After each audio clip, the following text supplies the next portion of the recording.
నయనం ప్రధానమా ప్రమాదమా? సర్వేంద్రియములు అంటే సర్వ ఇంద్రియములు, ఇంద్రియములు అంటే అవయవములు, ఇంద్రియములు అంటే అవయవములో సర్వ ఇంద్రియములు అంటే ప్రతి అవయవాలలో నయనం ప్రధానమా అంటే నయనాలు అంటే కళ్ళు, నయనాలు అంటే కళ్ళు. ప్రతి అవయవంలో కన్ను అనేది ప్రధానమా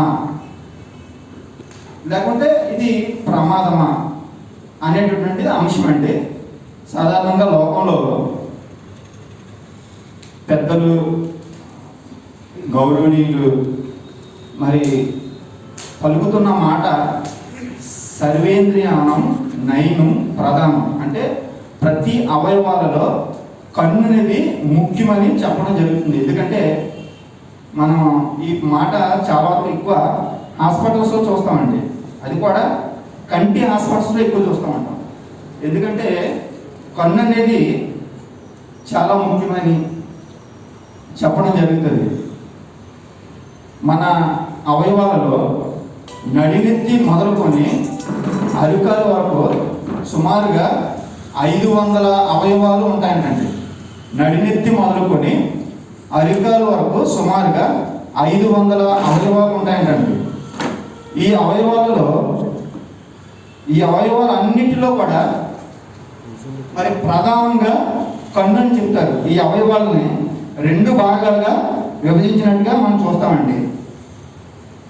ఒకటి కర్మేంద్రియాలు అంటే వాక్కు, హస్తములు, పాదములు, పాయువు, ఉపస్థ, ఇవి కొన్ని అవయవాలుగా విభజించారు. రెండవది జ్ఞానేంద్రియాలు, కళ్ళు, చెవులు, ముక్కు, నాలుక, చర్మం అండి. ఇవి జ్ఞానేంద్రియాలు. ఈ అవయవాలన్నింటిలో కూడా ముఖ్యంగా కన్ను ప్రధానమైనది అన్నట్టుగా చెప్తారండి.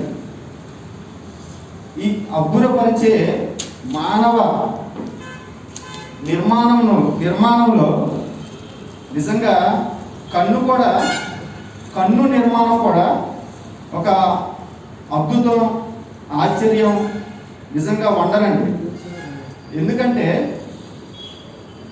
ప్రపంచ వైద్య శాస్త్రం ఇంత పురోగతి సాధిస్తున్న ఈ పరిస్థితుల్లో కూడా మరి అనేక ఆపరేషన్స్ జరగడం మనం చూస్తాం వైద్య శాస్త్రంలో. ముఖ్యంగా ఎన్నో చాలా విచిత్రమైన ఆపరేషన్స్ జరగడం మనం చూస్తాం. 2 తలలు అతికించిన వారిని కూడా విడగొడతారు వైద్యులు. ఇంకోటి ఏంటంటే మరి కడుపులో ఉన్న పేగులు ఏమైనా ఒరిసిపోయినా కూడా అలాంటివి కట్ చేసి అతికించి బ్రతికించారు అన్నట్టు కూడా మనం చూస్తాం. నరాలతో సైతం ఆపరేషన్ చేసి బ్రతికించారు అని విచిత్రమైన ఆపరేషన్లో మనం చూస్తాం. ఇకపోతే మరి శాస్త్రజ్ఞులు కూడా మరి ఆ చంద్రగ్రహణంలోకి కానీ మరి అనేక గ్రహాల్లోకి వెళ్ళి వాతావరణ పరిస్థితుల్లో అంతా కనుక్కోవడానికి నానా రకాలుగా అభివృద్ధి అయిన ఈ పరిస్థితుల్లో కన్నును మాత్రం ఎవరో నిర్మించలేని పరిస్థితిలో ఉన్నారంటండి. కన్నును మాత్రం ఎవరో నిర్మించలేని పరిస్థితిలో ఉన్నారంటండి. కాబట్టి కన్ను నిర్మాణం చాలా విచిత్రం, ఆశ్చర్యం, అద్భుతం అని చెప్పడం జరుగుతుందండి. మరి ఈ యొక్క ముఖ్యులు మరి మేధావులు కన్ను గురించి వాళ్ళు చెప్పడం ఏంటంటే కన్ను ఏ విధంగా తయారు చేయబడింది, కన్ను దాంట్లో ఉన్న పార్ట్స్ భాగాలు ఏంటి అనేవి చెప్పడం జరిగి మనం చదువుకున్న తరగతుల్లో 10వ తరగతి కానీ ఇంటర్మీడియట్ కానీ డిగ్రీ కానీ ఈ పాఠాల్లో చేర్చడం జరిగిందండి. ఇది ఆ రకంగా చెప్పడమే జరిగింది. కానీ అసలు కన్నును నిర్మించిన వాడు ఎవడు, కన్నును నిర్మించిన వారు ఎవరు అనేది చెప్పడం ఆగిపోయారండి. చెప్పడంలో అక్కడ వరకు ఆగిపోయారు. నిజంగా వారు ఆగిపోయిన అక్కడి నుంచే మన చేతిలో ఉన్నటువంటి జీవగ్రంథం వారు ఆగిపోయిన విషయాల కానించే మన జీవగ్రంథం అక్కడి నుంచే మొదలు పెట్టడం జరిగింది. అసలు కన్ను ఎవరు నిర్మించారు అని మనం చూసుకుంటే కనుక ఆదికాండము 2వ అధ్యాయం 7వ వచనంలో నేల వంటితో నరుని నిర్మించి అని ఉంటుందండి. నరుని ఎవరిని నిర్మించారంటే దేవుడు నిర్మించినట్టుగా మనం చూస్తాం. కీర్తనలు 94:9వ వచనం అండి. చెవిని నిర్మించిన వాడు వినకుండునా, కన్నుని నిర్మించిన వాడు కానకుండునా అని ఉంటుందండి అక్కడ.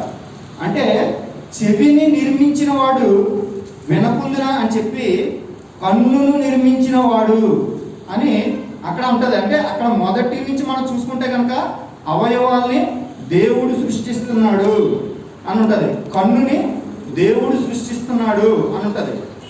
కన్ను నిర్మాణం అని మనం అనొచ్చా అనకూడదా అని ఆలోచిస్తే కన్ను నిర్మాణం అని మనం అనొచ్చా అనకూడదా అని ఆలోచిస్తే నిజంగా లోకంలో చాలామంది కెమెరాస్ కానీ ఫోన్స్ కానీ స్పష్టత రిజర్వేషన్లో దాన్ని కనుక్కోవడం జరిగింది.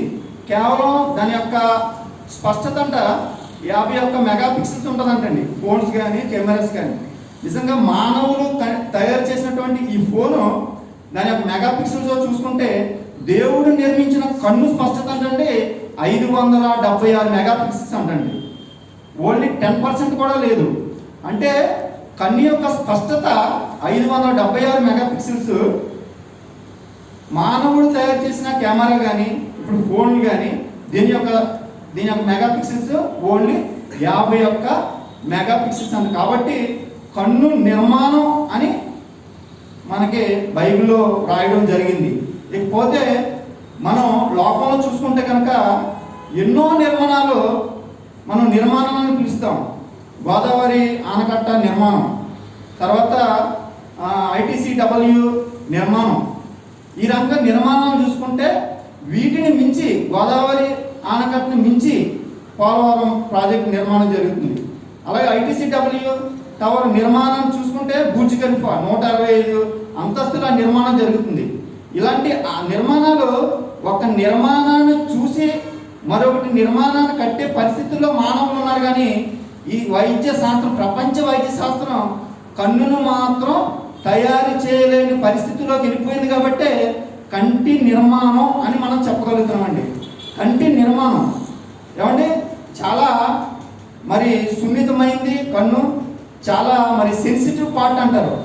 చాలా సంక్లిష్టమైన భాగం అని చెప్పడం జరుగుతుందండి. అసలు ఈ కన్ను ఎందుకు నిర్మించాడు దేవుడు, కన్ను ఎందుకు నిర్మించాడు అని మనం చూసుకుంటే కనుక 1 కొరింథీయులు 12వ అధ్యాయం 18వ వచనంలో అయితే దేవుడు అవయవములలో ప్రతి దానిని తన చిత్త ప్రకారము శరీరములో ఉంచెను. మన యొక్క శరీరంలో ఒక కాలు కానివ్వండి, ఒక చెయ్యి కానివ్వండి, ఒక ముక్కు కానివ్వండి, ఒక చెవి, లేకుంటే నోరు, నాలుక, ప్రతి అవయవాన్ని కూడా దాని చిత్త ప్రకారం, అంటే ఆ యొక్క పాటలు తండ్రి చిత్త ప్రకారం వాడబడాలని మరి అవి ఏర్పరచబడడం జరిగిందండి. అలాగే కన్ను కూడా తండ్రి చిత్త ప్రకారం పనిచేయాలని, తండ్రి చిత్త ప్రకారం వాడబడాలని కన్ను నిర్మించుకున్నాడు అంటండి. మరి ఇక ముందుకెళ్తే 6వ అధ్యాయం 22వ వచనం అండి. కన్ను ఎందుకు నిర్మించాడు, కన్ను మన దేహంలో ఎందుకు నిర్మించాడు అని మనం చూస్తే 6వ అధ్యాయం 22వ వచనంలో మన ప్రభువైన యేసుక్రీస్తు వారు కన్ను గురించి చెప్తారండి. దేహమునకు దీపము కన్నే గనక, దేహమునకు దీపము కన్నే, ఓన్లీ కన్నే అని చెప్తున్నాడు. కాలు కానీ, చెయ్యి కానీ, ముక్కు కానీ, కళ్ళు కానీ, ఏమంటే పళ్ళు కానీ, నోరు కానీ కాదంట. దేహమునకు దీపము కన్నే గనక. దేహంలో ఫస్ట్ ఆఫ్ ఆల్ దేవుడు నిజంగా కాళ్ళు బిగించాడు, తల్లి గర్భంలో చేతులు బిగించాడు. తర్వాత మన యొక్క శరీరంలో ప్రతి పార్ట్ని పెట్టాడండి. చెవులు పెట్టాడు, తర్వాత ముక్కుని పెట్టాడు, కళ్ళుని పెట్టాడు, నాలుగు పెట్టాడు. ఇవన్నీ కూడా ఉన్న కూడా కన్ను లేకుంటే కనుక ఈ యొక్క దేహానికి వెలుగు లేదనేసి దీపాలుగా ఏం పెట్టాడంటే కన్నులు పెట్టాడంట. కన్నులు మన దేహానికి దీపం అంట. కన్నులు లేకుంటే కనుక మన యొక్క దేహం అంతా కూడా అంధకారం, చీకటి. అవునా కదండి? అవునా కదా? కాబట్టి కొన్ని సంవత్సరాల క్రితం మనకి ఈ రంగం మనం వాడుకోవడానికి లైట్లు లేవండి. కొన్ని సంవత్సరాల క్రితం అది తెలుసుకుని, అది గమనించి మనకంటే ముందు పుట్టిన థామస్ ఆల్వా ఎడిసన్ ఏం కనుక్కున్నాడండి? లైట్ కనుక్కున్నాడు.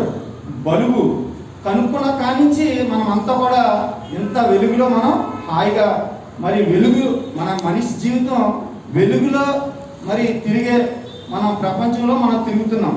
కాబట్టి మానవ దేహానికి దేవుడు కనుక ఈ కన్నులు అనేది పెట్టకపోతే, మానవ దేహానికి ఈ కన్నులు అనేది లేకుంటే మరి మనిషి అంధకార జీవితంలోకి మనం వెళ్ళిపోతాం. కొన్ని 30 సంవత్సరాల క్రితం అండి మరి గ్రామాల్లో కరెంట్ సరిగా ఉండేది కదండి. ప్రతి ఒక్కరు కరెంట్ లేదు.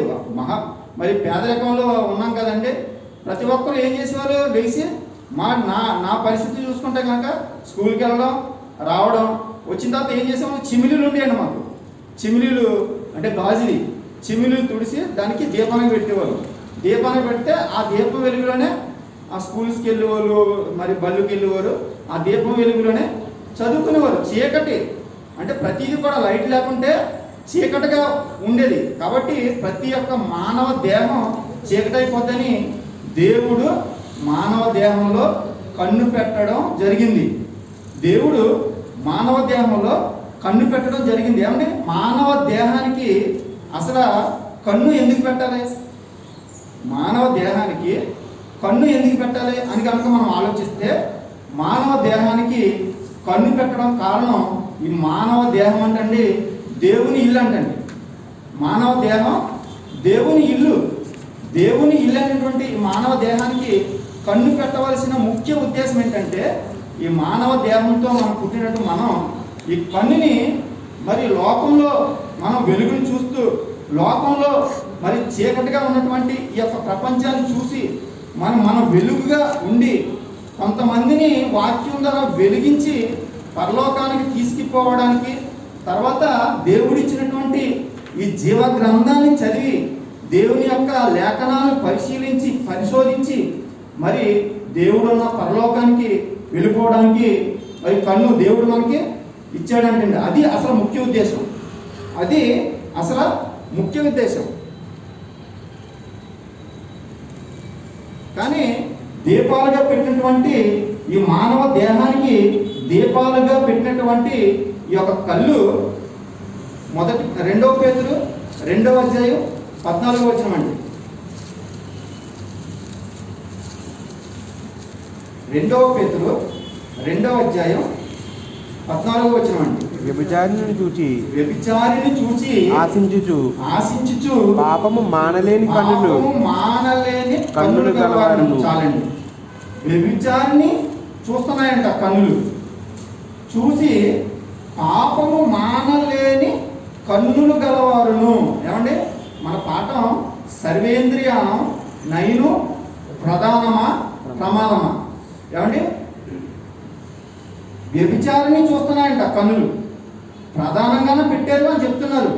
ఏమండి? మనం కూడా ఇంత ముందు చదివిన పాఠంలో దేహానికి దీపము కన్నే.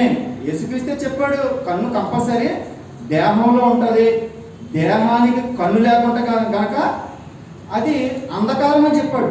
కాబట్టి యేసుక్రీస్తు చెప్పిన మాట ఏంటి? సర్వేంద్రియానం నైను ప్రధానం అక్కడ చెప్పింది. పెద్దలు కూడా చెప్పింది అదే మాట.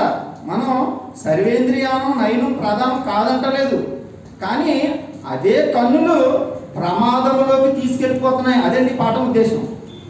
ఏమండి? ప్రధానమైనటువంటి కన్నులు, ప్రధానంగా దేవుడిచ్చినటువంటి కన్నులు మనల్ని ప్రమాదంలోకి తీసుకెళ్ళిపోతున్నాయి.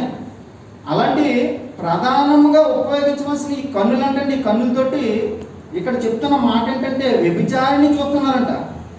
వ్యభిచారిని చూసి పాపము మానలేని కన్నులు గలవారైపోయారంట. అంటే ప్రధానంగా దేవుడు ఏర్పాటు చేసినటువంటి ఈ కన్నులు ఎక్కడికి వెళ్ళిపోతున్నాయండి? ప్రమాదంలోకి జారిపోతున్నాయంటండి. ప్రమాదంలోకి జారిపోతున్నాయంట.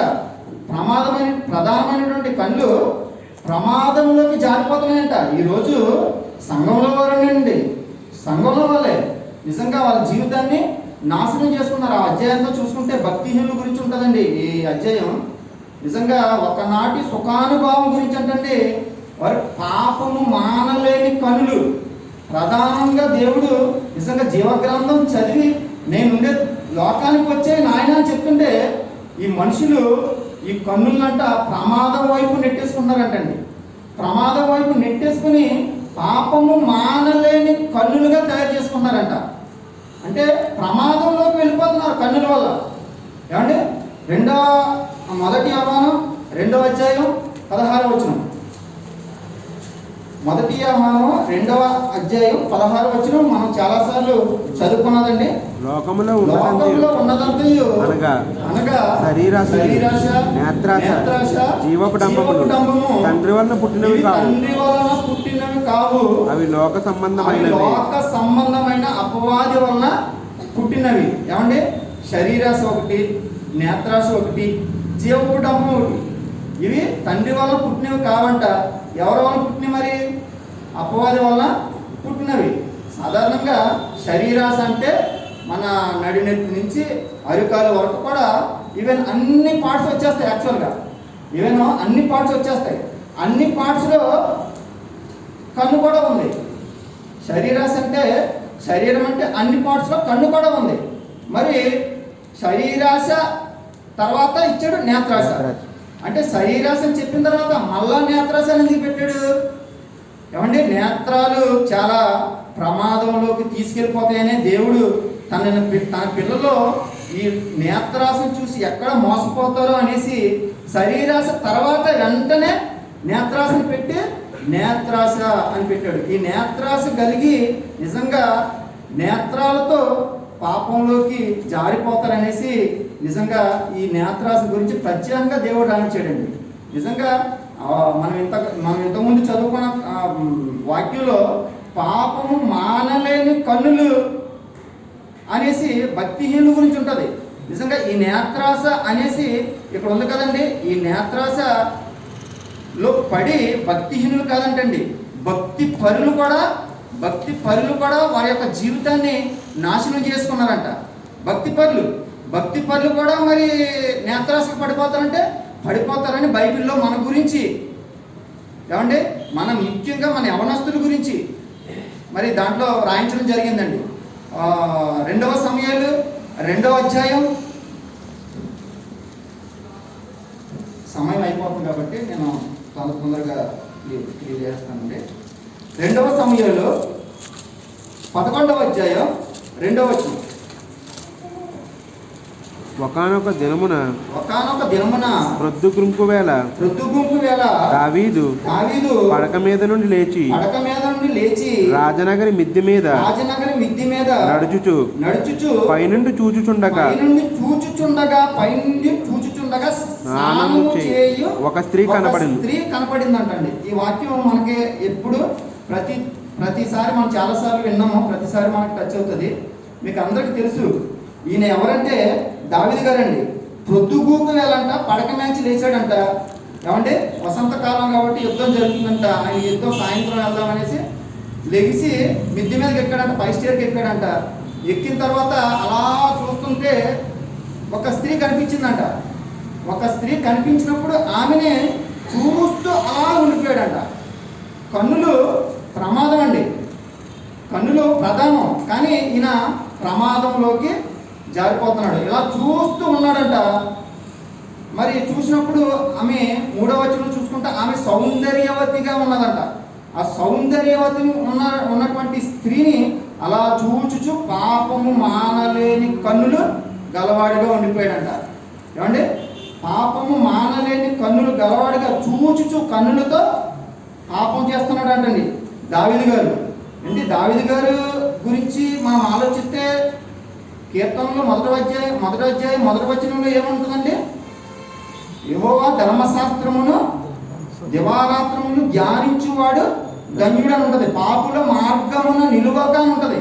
పాపుల మార్గమున నిలువక అని చెప్పినటువంటి దావీదు గారే ఎక్కడికి వెళ్ళిపోతాడండి? భక్తిపరుడు, నీతిపరుడు. ఏమండి, ఈ దేవుడు తన గురించి నాకు ఇష్టానుసారుడైన మనుషుడు అని సాక్ష్యం ఇచ్చినటువంటి మనిషి ఏమండి ఎక్కడికి వెళ్ళిపోతాడంటండి? కన్నులతోటి చూచుచు పాపంలోకి వెళ్ళిపోతున్నట్టుగా ఉంటుందండి. ఏమండి, సర్వేంద్రియానం నయను ప్రధానం, కానీ ఈ కన్నులు ఎక్కడికి తీసుకెళ్ళిపోతున్నాయండి? దావీదు గారిని పాపంలోకి తీసుకెళ్ళిపోతున్నాయి, ప్రమాదంలోకి తీసుకెళ్ళిపోతున్నాయండి. దావీదు గారిని ప్రమాదంలోకి తీసుకెళ్ళిపోతున్నాయి. ఈరోజు క్రైస్తవ సంఘాల్లో కూడా కేవలం ఇదే పరిస్థితి అండి. కేవలం ఇదే పరిస్థితి. ఊరికేసి ఇదే పరిస్థితి అండి. చూస్తారు, చూసిన తర్వాత అంతతో ఆగిపోతే పర్వాలేదండి, కన్నులు ఆపేసుకుంటే పర్వాలేదు, కానీ ఆపుకోకుండా ఎక్కడికి వెళ్ళిపోతారండి? ఇంకా ఫాలో అయిపోతారు. అదే చేశాడండి దావీదు కూడా. రాజు కదండి, చూశాడు, అరే ఈయన పరాయి స్త్రీ కదా, నా భార్య కాదు కదా అని చూడకుండా అక్కడితో ఆగిపోతే అయిపోతుండే. ఏమంటే అక్కడతో ఆగిపోతే అయిపోదు అది, అక్కడ వరకు అయిపోదు. కానీ ఆయన చూచి పాపం మానలేని కన్నులు అనేసి దానికి ఫాలో అయిపోయి ఒక సైనికుని పంపి ఆ యొక్క సమాచారం అంతా తెలుసుకుని రమ్మని చెప్పి ఆమెను తీసుకొచ్చి ఆమెతో పాపం చేసి, ఏమండి ఆ పాపం ఎక్కడ బయటపడుతుందని మళ్ళీ ఉరియాన్ని తీసుకొచ్చి ఉరియాన్ని మరి భార్య దగ్గరికి వెళ్ళమంటే అతను వెళ్ళకపోవడంతో మళ్ళీ అతన్ని చంపించడం జరుగుతుందండి. ఏమంటే ఒక్క పాపం వలన ఎన్ని పాపాలు వెనక వచ్చేస్తున్నాయి చూడండి. చూచి అక్కడతో ఆగిపోతే దావీదు గారి పరిస్థితి అక్కడతో అయిపోతుండే, కానీ చూచి ఆగలేదు ఆయన. దాని పర్యవసానం ఏంటంటే అతను మరి ఆ బిడ్డకు మరి జన్మించినటువంటి బిడ్డ చనిపోవడం, అలాగే ఆ యొక్క మరి ఆయన యొక్క జీవితం అంతా కూడా యుద్ధాలు సంభవిస్తాయని నాతాను ప్రవక్త చెప్పడం మనకు తెలుసు కదండి యాక్చువల్గా.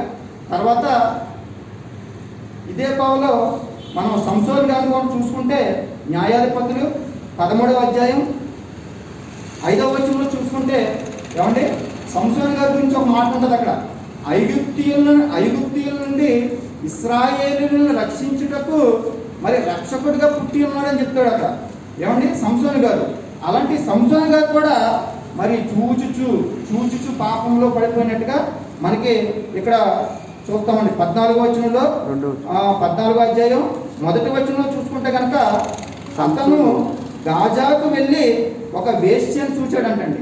ఏమండి రక్షకుడిగా ఉన్నటువంటి సంసోను ఏమండి ఇశ్రాయేలుని ఫిలిప్తీయుల నుంచి రక్షించవలసిన సంసోను ఎవరిని చూచాడంటండి? గాజాలో ఒక వేశ్యను చూశాడంట. చూచి అతను కూడా మరి ప్రధానం ఇచ్చినటువంటి కన్నుల ద్వారా ప్రమాదంలోకి జారిపోవడం మనం చూస్తాం. తర్వాత 16వ అధ్యాయం 1వ వచనంలో కూడా పిమ్మట అతను షోరేకు లోయలోనున్న దెలీలా అను స్త్రీను మోహింపగా అక్కడ కూడా చూచి పాపంలో పడిపోయినట్టుగా. ఆ తర్వాత 4వ వచనంలో కూడా ఒక స్త్రీని చూచి పాపంలో పడిపోయినట్టుగా మనం చూస్తామండి. ఈ కన్నులు చూస్తూ ఎక్కడ పడిపోతాయండి?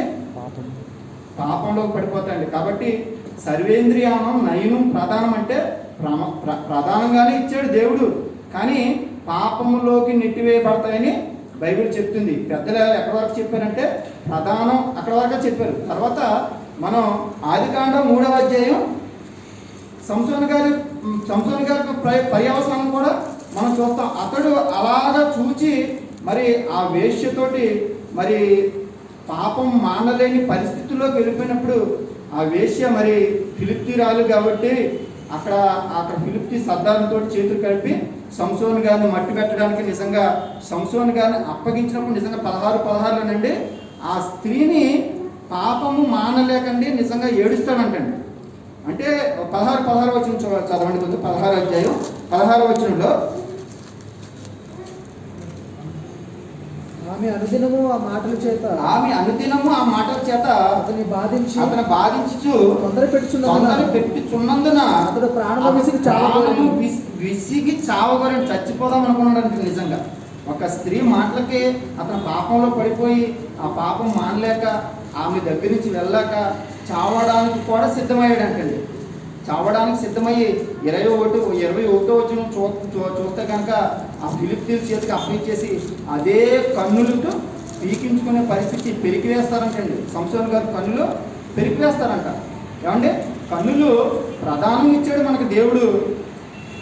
దేవుని యొక్క మాటలు వినడానికి, దేవుని యొక్క గ్రంథాన్ని చదువుకోవడానికి కన్నులు ఇస్తే ఈ కన్నులు ప్రమాదంలోకి మనం నెట్టివేసుకునే పరిస్థితుల్లోకి సంసోనులాగా మరి దావీదులాగా వెళ్ళకూడదండి. అలాగే ఆదికాండము 3వ అధ్యాయం 1-5 కనుక మనం చూసుకుంటే అపవాదిగాడికి దేవుడు మరి అవ్వాదములకి మరి ఏదైనా తోటను ఏర్పరిచి ఒక చెట్టును ఆ ఏదైనా తోటలో పెట్టి ఆయన మీరు తినొద్దు, ఇది మీరు తింటే చస్తారని చెప్పినప్పుడు కూడా మరి అపవాదిగాడు వచ్చి మోసం చేసినప్పుడు ఏమండి ముఖ్యంగా అపవాదిగాడు ఏం పట్టుకుంటాడంటే మన శరీరంలో ముఖ్యంగా మనకు ఉన్నటువంటి అవయవాలను పట్టుకుని దాన్నే ఉపయోగించుకుని దేవుని దగ్గరికి వెళ్లకుండా మనల్ని దూరం చేస్తాడండి. ఇక్కడ అదే చెప్తున్నాడు.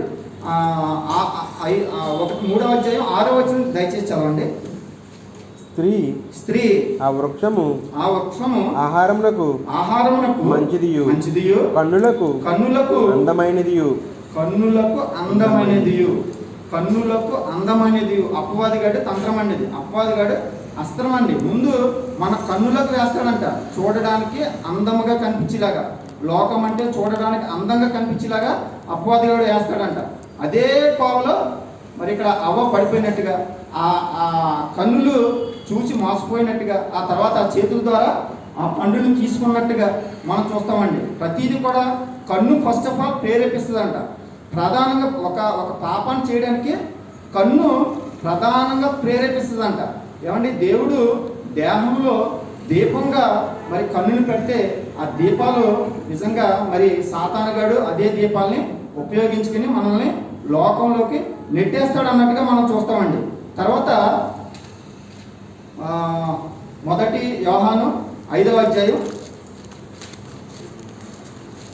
అంటే అపవాదిగాడు మరి మన అవయవాల్ని ఏ రకంగా వాడుకుంటాడు అని మనం ఆలోచిస్తే కనుక ఈ యొక్క ప్రపంచాన్ని మరి మానవుడు జీవించడానికి ఈ అందమైన ప్రపంచాన్ని దేవుడు మనకిస్తే ఇదే లోకాన్ని అపవాదిగాడు వశం చేసుకుని ఈ లోకాన్ని వశం చేసుకున్నది కాకుండా మన అవయవాలను కూడా మరి వశం చేసుకుని మరి మన అవయవాలను వాడుకుని మన పాపంలోకి నెట్టేస్తున్నట్టుగా మనం అక్కడ చూస్తామండి. మరి ఈ యొక్క లోకమంతా కూడా అపవాదిగాడు వశం అంటే కబ్జా చేసుకున్నట్టుగా అక్కడ మనం చూస్తాం. అపవాదిగాడు వశం చేసుకున్నట్టుగా మనం చూస్తాం అక్కడ. కాబట్టి 2003 సెప్టెంబర్ 11 అనుకుంటండి మరి అమెరికాలో మరి ట్విన్ టవర్స్ని మరి కూలగొట్టేసినట్టుగా మనం ఒక సన్నివేశం విన్నాం మనం. అది దాని పరిస్థితి ఏంటంటే ఎక్కడో నుంచి వాళ్ళు విమానాలు తెచ్చుకోలేదండి. ఎక్కడో నుంచి విమానాలు తెచ్చుకోకుండా అదే అమెరికాలో ఉన్నటువంటి ఆ టవర్స్ని అదే అమెరికాలో ఉన్నటువంటి మరి విమానాలను ఉపయోగించుకుని దాన్ని హైజాక్ చేసి అక్కడ బిల్డింగ్లను కూలగొట్టేసినట్టుగా అపవాదిగాడి నైజం అక్కడ చూస్తాం. అదే కోవలో మన శరీరంలో ఉన్నటువంటి దేవుడు మనకిచ్చినటువంటి ఈ అవయవాల్ని ఉపయోగించుకుని మరి ఈ కన్నుల ద్వారా మనల్ని పాపం చేయిస్తాడు అని మనం గుర్తుంచుకోవాలి. ఒక దావీదులాగా, ఒక మరి సంసోనులాగా, ఒక అవ్వలాగా మనం పడిపోకుండా ఏమండి బైబిల్లో ఒక నీతిమంతుడు చెప్పే మాటలు కూడా మనం చూద్దామండి.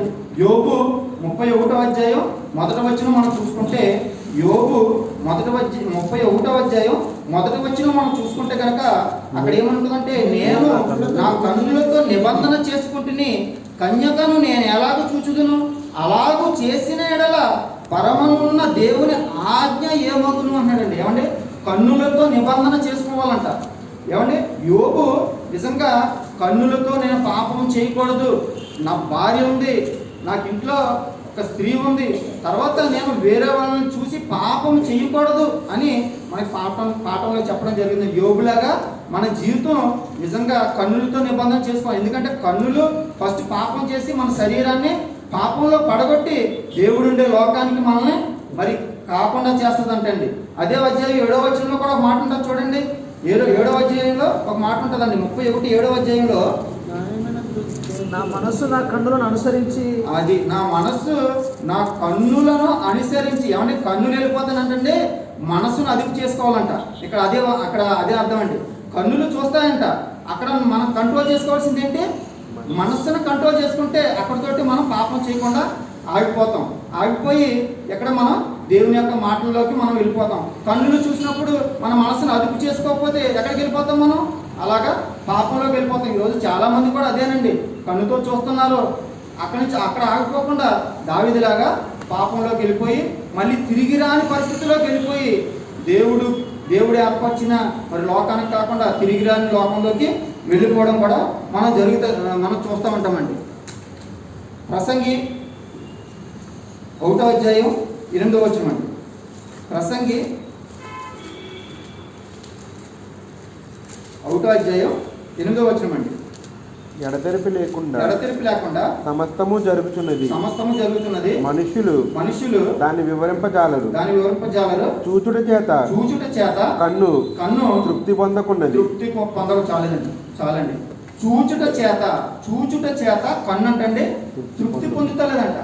చూచుట చేత కన్ను అంట తృప్తి పొందుతలేదంట. ఏమండి ఈరోజు ప్రతి ఒక్కరు కూడా ఏమండి మన ఇంట్లో దేవుని గురించి మనం మరి కుటుంబ ప్రార్థనలు కానీ ఏదైనా దేవుని గురించి మాట్లాడుకోవడానికి కానీ నిజంగా ఒక గంట సేపు కూర్చుని మనం ప్రార్థన చేసుకుందాం అనేటప్పటికి ఏమంటే ఇంట్లో ఎవరో ఒకరు ఉంటారు, గంట సేపు పగలంతా ప్రార్థనకి వెళ్ళి వచ్చాను కదా, ఇందాక వరకు ఫోన్లో విన్నాం కదా, ఇంకా మళ్ళీ గంట సేపు కూర్చోవాలా, అరగంట సేపు కూర్చోవాలా? ఏమంటే ఈ రకంగా దేవుని మాటలకి మరి దేవుని మాటలకు ఆటంకం చెప్తారు కానండి, మరి అదే గంట ఒక ఫోన్ ఇచ్చి ఏమండి నిజంగా చూడమంటే గంట కాదండి 4 గంటలు చూస్తారు. నిజంగా టీవీలు పెడితే కనుక మరి ఏమంటుంది ఎమలేలని, మొగల రేకులని, తర్వాత గుడ్డు గోంగూరని ఎన్నో సీరియల్స్ అలాగా నైట్ వరకు చూస్తూనే ఉంటారు. 3 గంటలు 4 గంటలు కూడా అలాగే చూస్తూనే ఉంటారు. కానీ దేవుని మాటలకే సమయం ఇవ్వని పరిస్థితి. చూచుట చేత కన్ను తృప్తి పరచలేని పరిస్థితుల్లో వెళ్ళిపోయారండి పిల్లలు కూడా. ఈరోజు ఫోన్ తోటి నిజంగా ఎంత దారుణంగా మరి పరిస్థితుల్లోకి వెళ్ళిపోయారంటే పిల్లలు చూసి మనం అన్నీ చూపించిన ఒక పిల్లోడి వీడియో కూడా మనం చూసాం కదండి.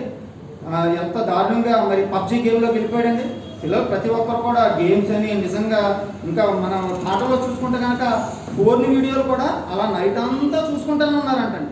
దీనివల్ల మరి శాస్త్రజ్ఞులు పరిశోధించి వాళ్ళు ఏం చెప్తున్నారంటే ఒక రకమైన వ్యాధిలోకి వెళ్ళిపోయి చావుకు దగ్గరైపోయే పరిస్థితుల్లోకి వాళ్ళు వెళ్ళిపోతున్నారంట. కానీ చూచుట చేత కన్ను తృప్తి పొందలేని పరిస్థితుల్లోకి వీళ్ళు వెళ్ళిపోతున్నారు. ఏమంటే సర్వేంద్రియానం నయనం ప్రధానం, కానీ ప్రధానమని ఇచ్చినటువంటి దేవుడు మరి మనుషులు ప్రమాదంలోకి, ఈ కన్నులు మనుషుల్ని ప్రమాదంలోకి తీసుకెళ్ళిపోతున్నాయి. ప్రమాదంలోకి మనం వెళ్ళకూడదండి. సామెతలు మత్తయి రాసిన సువార్త 5వ అధ్యాయం 29వ వచనంలో యేసుక్రీస్తు ప్రభుల వారు మంచి జాగ్రత్త పడే విషయం ఒక మాట చెప్తాడండి. మత్తయి రాసిన సువార్త 5వ అధ్యాయం నీ కన్ను నిన్ను అభ్యంతరపరిచిన ఎడల దాన్ని పెరికి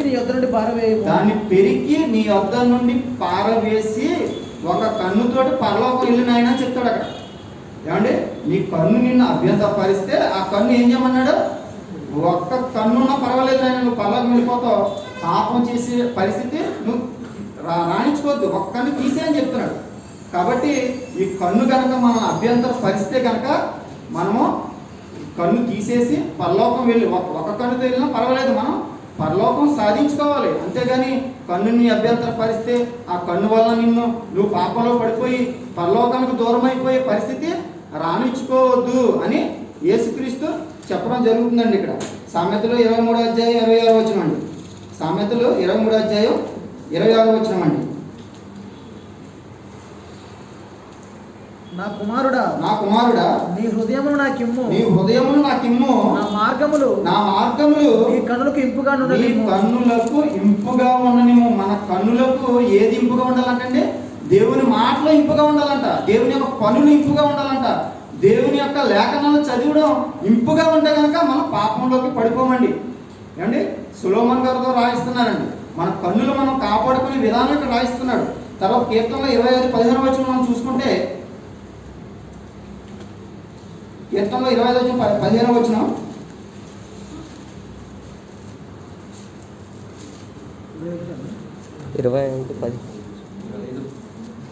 కీర్తనలో 25:15 అండి. నా కనుదృష్టి ఎల్లప్పుడూ యెహోవా వైపునకే తిరిగి ఉన్నది. యెహోవా వైపునకే తిరిగి ఉన్నది. మన కనుదృష్టి ఎల్లప్పుడూ కూడా దేవుని పనుల్లో లీనమై ఉండాలంటండి. దేవుని పనుల్లో నిమగ్నమై ఉంటే కనుక పాపం వైపు మనం జారిపోమండి, పరలోకానికి దూరం కాము. యాకోబు రాసిన పత్రిక 1:15 చివరగా, యాకోబు రాసిన పత్రిక 1:15 దురాశ గర్భమును ధరించి పాపమును కనగా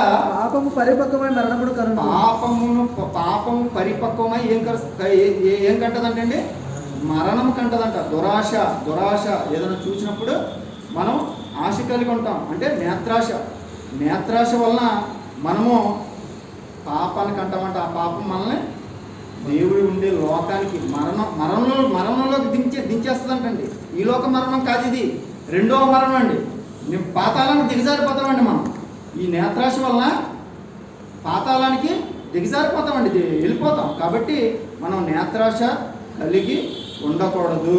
ఏమండి, కొన్ని వారాల క్రితం గ్రూప్లో ఒక సన్నివేశం పెట్టారు. ఏంటంటే కన్నులు లేని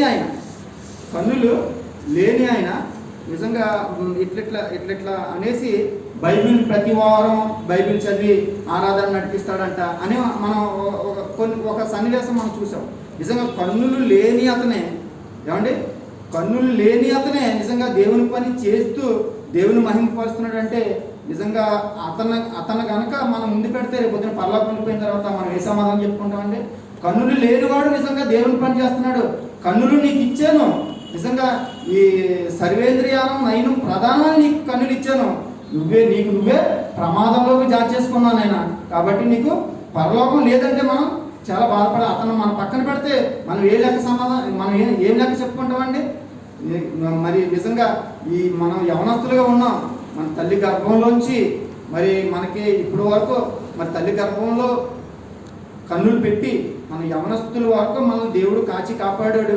నిజంగా ఈ కరోనా టైంలో కూడా మమ్మల్ని కాచి కాపాడి మనల్ని సజీవ లెక్కలో ఉంచాడంటే మరి ఈ కన్నులతో దేవుని పని చేస్తామని, మరి దేవుని గురించి ఆలోచించి మరి అనేక మందిని మనం ఈ యొక్క సంఘానికి తీసుకొచ్చి మరి సత్యవాక్యాన్ని వాళ్ళకి పరిచయం చేసి మరి మనం పరలోకం వెళ్ళి అనేక మందిని పరలోకానికి తీసుకువెళ్ళాలని నిజంగా మన కన్నులు దేవుడు మనకి ఇచ్చాడు. మనకి ఇప్పటివరకు మన సజీవ లెక్కలో ఉంచాడు. కాబట్టి ఇది గమనించి ఈ సర్వేంద్రియానం నయనం ప్రధానం అనుకుని మనం ఈ కన్నులు ప్రధాన వైపే మనం ఉండాలి. కానీ ప్రమాదాల్లో మనం నెట్టుకుని మరి మనమే నరకం వెళ్ళిపోతే నిజంగా మరి మన వెనకాల వాళ్ళని మనం ఏ రక్షించుకుంటామండి? కాబట్టి మరి ప్రమాదం వైపు మనం కన్నులు మరి నెట్టివేయబడకుండా మరి ప్రమాదాన్ని గుర్తించి మరి పరలోకం చేరేవారుగా ఉండాలని కోరుకుంటూ ఈ పాఠం మీ అందరికీ అర్థమైందని ఆశిస్తున్నాను. ఈ సమయం ఇచ్చినటువంటి మరి అన్నీ గారికి అలాగే సంఘస్థులందరికీ నా వందనాలు చెల్లించుకుంటానండి. మరి చిన్న ప్రార్థన చేసుకుని ముగించుకుందామండి. మరి ప్రేమ గారిని మా ప్రియ పరలోక తండ్రి, ఈ అమ్మని పాదాలకు వందనములు వేలాల్సిన తీసుకోవడం తండ్రి ఈ యొక్క చెప్పినటువంటి మాటను బట్టి మీకు వందనములు వేలాల్సిన తీసుకోవడం తండ్రి. విన్నటువంటి మేమందరం కూడా మరి మా నేత్రాలకు తండ్రి మరి పాపం చేయకుండా మరి పరలోకం దూరం కాకుండా తండ్రి మరి నీ ఉండే లోకానికి తండ్రి మేము ఉండేలాగా ఒక యోగులాగా తండ్రి మేము అందరం కూడా కన్నులతో నిబంధన చేసుకునే వారు ఉండడానికి మీ కృపను దయచేయమని కోరుకున్నాను తండ్రి. మరి ఇక్కడ అనేక చెప్తున్నటువంటి మహాజ్ఞాన సంగతులు తండ్రి మేము విని వాటి ద్వారా నడుచుకుని తండ్రి మా యొక్క మరి హృదయాలను తండ్రి మరి మా యొక్క హృదయాల్లో మీ యొక్క వాక్యాన్ని భద్రపరుచుకుని తండ్రి మా యొక్క జీవితాన్ని తండ్రి ఆ వాక్యం ద్వారా నడుచుకుని తండ్రి మీరుండే లోకానికి చేరుకోవడానికి తండ్రి మీ కృపను దయచేయమని ఈ యొక్క అవకాశాన్ని ఇచ్చినటువంటి మీకు వందనాలు చెల్లించుకుంటూ తండ్రి ఈ చిన్ని ప్రార్థన యేసుక్రీస్తు పరిశుద్ధ నామములో అడిగి వేడుకుంటున్నాను తండ్రి. ఆమేన్.